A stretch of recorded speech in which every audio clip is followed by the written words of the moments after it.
All right, Chris, thanks. All new tonight at 11. Today marked 3 years since a shocking discovery in Monroe County. The body of 23-year-old Kayla Sedoskey. She was found in an abandoned facility in Frenchtown Township. It led to 6 people being convicted in what officials call a planned conspiracy to commit murder. Steve Iwanek has the look back.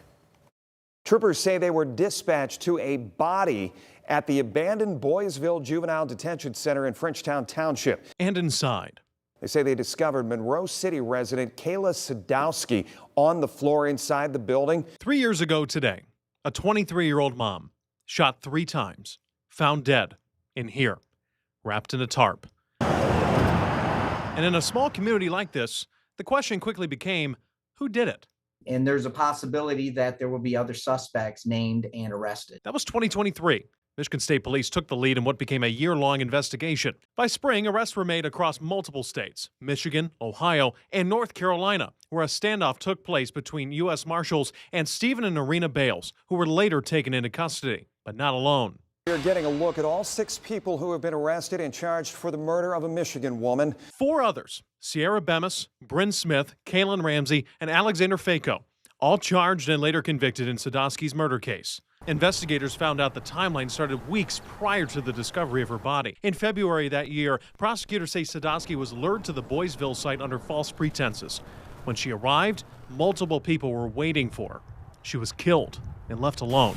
In terms of sentences, in 2024, Stephen Bales was tried and A jury found him guilty for first-degree homicide and conspiracy to commit homicide, only taking the jury about an hour and a half to reach their verdict. He's now sitting in prison for life without the possibility of parole. The other 5 entered pleas to charges including second-degree murder and accessory after the fact, receiving prison sentences ranging from 5 years to decades behind bars.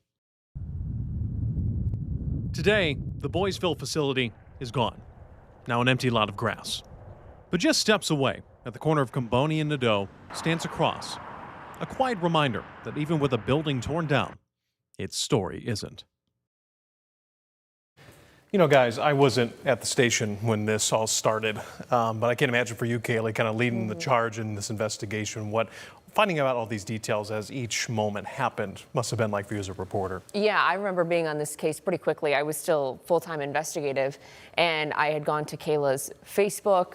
And of course, the community, Detroit, Toledo, everyone was so torn up about this, especially because she's so young and a mother. Right. But I had seen posts from Kayla and friends worried about Stephen Bales and some of these other suspects. So it was incredible to see this case unfold, but also so many suspects. We didn't know how many people were going to be involved in this. Yeah, and it's to think in a, like we said, a small community like Frenchtown Township, Monroe County, to have something this big, this complex, and this really gruesome to talk about is really shocking. So, you know, on today like this, you think about the family and the friends that knew and loved her. So it was interesting to look back on that case and get into those details. 3 years ago tonight. Yes. Steve, thanks.